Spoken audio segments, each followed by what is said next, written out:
बिस्मिल्लाहिर्रहमानिर्रहीम, अस्सलामु अलैकुम, welcome back to our channel aspirant. My name is Bashir Sharif और आज की इस वीडियो के अंदर हम एक्सरसाइज 11.3 के नेक्स्ट क्वेश्चन में डील करने जा रहे हैं। तो अगर प्रीवियस पार्ट की बात की जिसके अंदर हमने एक्सरसाइज 11.3 के क्वेश्चन नंबर 1 तक सारे क्वेश्चन कंप्लीट कर लिए थे, जिसके अंदर हमने साइड एंगल और साइड के क्वेश्चन किए थे। तो आज की वीडियो में हम फर्दरली को कंटिन्यू करेंगे, यानी वही तीन फॉर्मूले को यूज करते हुए question number 2, question number 3 and question number 4 को सॉल्व करने की कोशिश करेंगे। तो आ जाते हैं एक्सरसाइज की तरफ। तो बेसिकली एक्सरसाइज की तरफ आने से पहले आपसे छोटी सी रिक्वेस्ट है कि अगर आपने चैनल को सब्सक्राइब नहीं किया सब्सक्राइब कर दें और साथ बेल आइकन को प्रेस करते हैं। उसके अलावा हम ऑनलाइन ट्यूशन के साथ होम ट्यूशन प्रोवाइड करते हैं। जो बच्चे मतलब कि क्लासेस लेना चाहते हैं तो हमसे डायरेक्टली कॉन्टैक्ट कर सकते हैं थ्रू आवर व्हाट्सएप पेज या आवर फेसबुक पेज, ठीक है। उसके बाद अगर हम आ जाएं क्वेश्चन नंबर 2 की तरफ, ठीक है। अब क्वेश्चन नंबर 2 में लिखा हुआ है find area of triangular is 121.34, यानी एरिया ऑफ ट्रायंगल हमारे पास गिवन है 121.34 है। लेकिन अब हमारे ज़हन में क्वेश्चन आता है कि एरिया ऑफ ट्रायंगल के हमने तीन फॉर्मूले पढ़े हैं, साइड एंगल साइड या साइड एंगल। अब यूज कौन सा होगा? तो क्वेश्चन की स्टेटमेंट से हमें पता चल जाता है। कैसे पता चल जाता है? अगर हम क्वेश्चन की स्टेटमेंट पढ़ें तो हमारे पास एरिया गिवन है, ठीक है। उसके बाद अगर नेक्स्ट चीज देंगे तो हमारे पास एक एंगल गिवन है, दूसरा एंगल गिवन है एंड फाइंड सी, यानी दो एंगल गिवन है, एक साइड गिवन है। जब दो एंगल गिवन होते हैं तो उसके लिए हमारे पास होता है साइड एंगल, ये फॉर्मूला यूज होता है। उसके बाद हम गिवन डाटा लिख लेते हैं कि क्वेश्चन के अंदर हमारे पास क्या क्या चीज गिवन है। तो गिवन डाटा की बात कीजिए तो हमारे पास गिवन है एरिया ऑफ ट्रायंगल, ठीक है। अब एरिया ऑफ ट्रायंगल को प्रेजेंट कर देते हैं ट्रायंगल से, जो कि है 121.34, ठीक है। उसके बाद पहला एंगल गिवन है अल्फा 32 डिग्री एंड 25 मिनट। उसके बाद अगर दूसरे एंगल की बात करें तो हमारे पास गिवन है beta which is how much 65 degree and 65 second. What we are going to find? We are going to find C. हमें C को फाइंड करना है। तो बेसिकली हमारे पास एंगल एंड साइड, हमारे पास कौन सा फॉर्मूला यूज होगा? साइड एंगल वाला, ठीक है। अब कौन सा फॉर्मूला यूज होगा? Basically triangle is equal to 1/2। अब क्या साइड फाइंड करनी है? C। इसकी रिस्पेक्ट से जो एंगल आता है वो डिवाइड के अंदर आ जाता है, बाकी दो एंगल ऊपर आ जाएंगे, ठीक है। बेसिकली ये फार्मूला आ गया। अब इस फार्मूले के तहत हमने फाइंड करना है C को। तो मेरे पास क्या हो जाएगा? C का square is equal to C के अलावा यदि वैल्यू रिजल्ट ले देंगे तो 2 ट्रायंगल साइन ऑफ गेमा divided by sine of alpha into sine of beta, ठीक है। आप मुझे सबसे पहले गेमा की वैल्यू नहीं पता था, मैं गेमा की वैल्यू कैलकुलेट कर लेता हूं। तो हो जाएगा alpha plus beta plus gamma is equal to 180। तो इस फॉर्मूले के मुताबिक हम गेमा की वैल्यू कैलकुलेट करेंगे तो हमारे पास आ जाएगा 82 डिग्री एंड 8 मिनट। देख लेता हूं, यही वैल्यू आती है। तो बेसिकली जब कैलकुलेट करूंगा तो मेरे पास आ जाएगा 82 डिग्री एंड 8 मिनट। अब इस वैल्यू के अंदर मैं पुट कर लूंगा तो मुझे C चाहिए। C is equal to under root, बाकी सारी की सारी मैं वैल्यू पुट कर लेता हूं उसके अंदर, ठीक है। फिर 2 ट्रायंगल की वैल्यू कितनी थी? 121.34। बेसिकली साइन ऑफ गेमा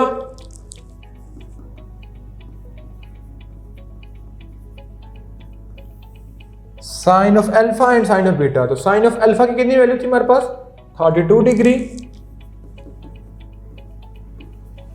and 25 minute and sine of beta की 65 डिग्री एंड 65 मिनट, ये आ जाएगा।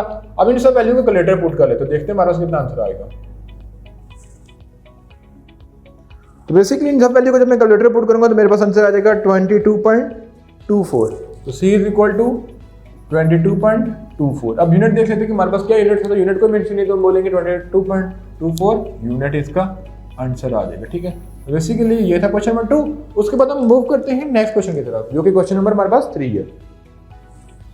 तो बेसिकली अगर क्वेश्चन नंबर 3 की स्टेटमेंट की तरफ आ जाए तो लिखा हुआ है कि one side of triangular garden is 30 metre if two corner angle are 21/12 and 112 find the cost of plant and grass at rate of 5 per square metre.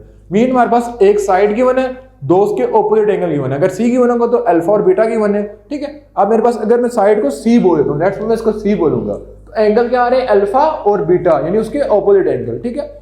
फिर हमारे पास वहां से एरिया ऑफ ट्रायंगुलर रीजन आ जाएगा।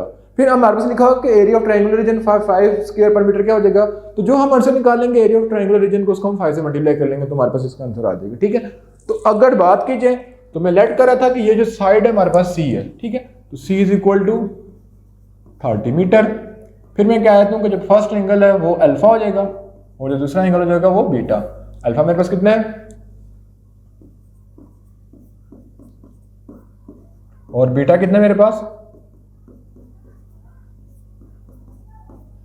ठीक है, जब फर्दर करूंगा तो c is equal to 30 metre, alpha is equal to 22.5 degree and beta is equal to 112.5 degree. ठीक है, तो बेसिकली अगर फर्दर देखा जाए तो मेरे पास एक साइड एंड टू एंगल, ठीक है, एक साइड गिवन है और दो एंगल गिवन है। मीन जो फॉर्मूला हमारे पास यूज होगा वो साइड एंगल का यूज होगा। ठीक है, अब जब साइड एंगल का फॉर्मूला यूज होगा तो साइड एंगल का हमारे पास क्या फॉर्मूला था कि triangle is equal to 1 divided by 2, side हमारे पास कौन सी है सी का स्क्वायर, जो साइड रिस्पेक्ट से एंगल आता है वो डिवाइड में। ठीक है, बाकी sine alpha and sign beta ऊपर आ जाएगा। तो सबसे पहले हमें गेमा निकालना है, तो हम कहेंगे alpha plus beta plus gamma is equal to 180 degree. ठीक है, तो gamma is equal to 180 degree minus alpha minus beta. तो कैलकुलेट करके देखते हैं कि हमारे पास गेमा कितना आ जाएगा। तो गेमा हम कैसे कैलकुलेट करेंगे कि 180 में से इन दोनों वैल्यू को सब्ट्रैक्ट कर देंगे तो हमारे पास गेमा आ जाएगा। तो बेसिकली जो गेमा हमारे पास है वो 45 डिग्री है। ठीक है, गेमा इज इक्वल टू 45 डिग्री। अब हमने गेमा कैलकुलेट कर लिया, अब हमें ट्राइंगल की वैल्यू निकालनी थी, एरिया ऑफ ट्राइंगल निकालना है। ठीक है, तो अब मैं यहाँ पे वैल्यू पुट कर लूंगा सारी की सारी। Triangle is equal to 1 divided by 2, C की वैल्यू कितनी हमारे पास 30 मीटर, साइन ऑफ अल्फा की कितनी वैल्यू थी 22.5 और बीटा की 112.5 डिवाइडेड बाय साइन ऑफ गेमा की 45। अब इन सब वैल्यू को आप कैलकुलेटर पे एक साथ लिख के देख सकते हो कि हमारे पास क्या आंसर आता है। तो मैं आपको एक साथ लिख के सबको समझा देता हूं ताकि आपको लिखने का तरीका भी आ जाए। ठीक है, तो मैं यहाँ पे कैलकुलेटर ओपन कर लेता हूँ। तो बेसिकली जैसे आपके सामने कैलकुलेटर नजर आ रहा है तो मुझे चाहिए ये सारी की सारी वैल्यू कैलकुलेटर पे। तो मैं पहले डिवाइड का सिंबल डाल दूंगा, तो आपके पास अगर साइंटिफिक कैलकुलेटर होगा तो आप इसको इजीली कन्वर्ट कर सकते हैं। ठीक है, फिर मुझे चाहिए 30 का स्क्वायर, तो मैं ब्रैकेट का इस्तेमाल करूंगा 30 का स्क्वायर। ठीक है, फिर मल्टीप्लाई साइन 22.5। ठीक है, फिर साइन मल्टीप्लाई डाला तो ताकि कंफ्यूज ना हो कैलकुलेटर 112.5। ठीक है, ब्रैकेट बंद, फिर डिवाइड में आ जाएंगे 2 multiply sine of 45 bracket close equal to दबा दूंगा तो मेरे पास आंसर आ जाएगा। अब इक्वल टू दबाया तो मेरे पास कितना आंसर आ रहा है 225। तो एरिया ऑफ ट्रायंगल मेरे पास कितना आ गया 225। मेरे पास यूनिट गिवन था मीटर, तो एरिया के लिए क्या हो जाएगा मीटर का स्क्वायर। यहां तक आपको समझ आ गई होगी। फिर हम फर्दर करते हैं। अब मेरे पास आ गया area of triangular region for one garden, हमें निकाला था 5 के लिए। ठीक है, हम लिखेंगे कॉस्ट ऑफ प्लांटिंग फॉर 1 पर स्क्वायर मीटर कितना आ रहा था 225, लेकिन हमें कितने की निकालनी है 5 पर स्क्वायर मीटर के लिए। तो हम क्या कर लेंगे, यहां पे मैं लिख लूंगा कि cost of planting for 5 per square metre. ठीक है, तो मैं इसको मल्टीप्लाई कर दूंगा 225 मीटर स्क्वायर को मल्टीप्लाई कर लूंगा 5 पर स्क्वायर मीटर से। तो ये मीटर और मीटर तो काट जाएंगे, तो 225 को 5 से मल्टीप्लाई करेंगे तो हमारे पास आई थिंक सो हो जाएगा 1025। तो ये हमारे पास आंसर आ जाएगा, इसके साथ कोई यूनिट मेंशन नहीं आएगा। ठीक है, तो बेसिकली ये था क्वेश्चन नंबर 3। उसके बाद हम मूव करते हैं नेक्स्ट क्वेश्चन नंबर 4 की तरफ। अगर क्वेश्चन नंबर 4 की स्टेटमेंट का पढ़ें तो लिखा हुआ है कि a new home owner is a triangular shaped backyard, यानी एक घर का ओनर है जिसका जो है वो गार्डन कुछ ट्रायंगुलर शेप का है। ठीक है, two side of the side are 53 feet and 42 feet. अब जो गार्डन है उसकी दो साइड, हमारे पास एक साइड आ रही है 53 फीट जैसे आपको डायग्राम में नजर भी आ रहा होगा, दूसरी है 42 फीट। उसके बाद अगर हम फर्दर मूव करें फिर लिखा हुआ है and form an induce angle of 135 degree. अब इन दोनों के दरमियान जो इंड्यूस एंगल मिल रहा है, मतलब कि जो दो साइड है, इंड्यूस एंगल क्या होता है कि जो हमारे पास साइड्स गिवन है उसके ऑपोजिट एंगल, दो साइड थी अगर ए और बी होगी उसके ऑपोजिट एंगल क्या हो जाएगा गेमा, अगर ए और सी होगी उसके ऑपोजिट एंगल क्या हो जाएगा बीटा। ठीक है, to determine the amount of fertiliser and grass seed to be purchase the owner has the area of the yard, find area of yard as a nearest square foot. तो हमने area find करना है। ठीक है, तो basically area find करने से पहले मुझे पता है कि दो साइड गिवन है और उसकी ऑपोजिट इंड्यूस एंगल गिवन है। मीन अगर मेरे पास एक साइड होगी ए जो कि मैं क्या देता हूँ 53 फीट है, ठीक है। उसके बाद मेरे पास दूसरी साइड गिवन है बी जो कि मैं क्या देता हूँ 42 फीट है।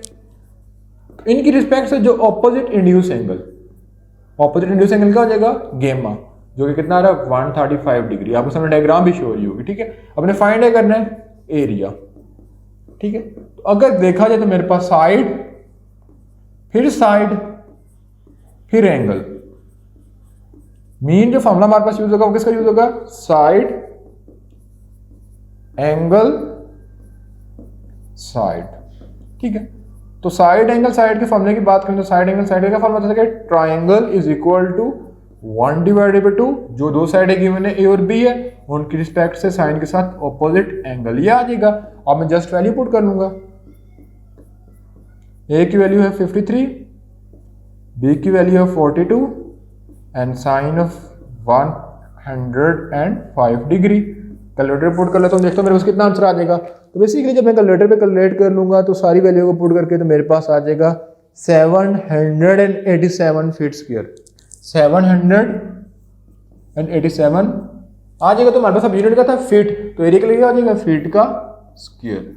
बेसिकली ये था क्वेश्चन नंबर 4 और ये इसको एक्सरसाइज का लास्ट क्वेश्चन था जो कि आज की वीडियो में हमने कवर किया। तो बेसिकली हमने पूरी एक्सरसाइज को 2 वीडियो के अंदर कवर किया, ठीक है। तो वीडियो थोड़ी लेंथी है लेकिन आपने हमें सपोर्ट करेंगे तो इंशाल्लाह हम लॉन्ग वीडियो बनाएंगे, वरना पहले जैसे हम 10 मिनट की वीडियो, फिर आपने थोड़ा बहुत सपोर्ट किया तो हम 30 मिनट की वीडियो बना रहे हैं, ठीक है। तो आप लोगों ने सपोर्ट करनी है।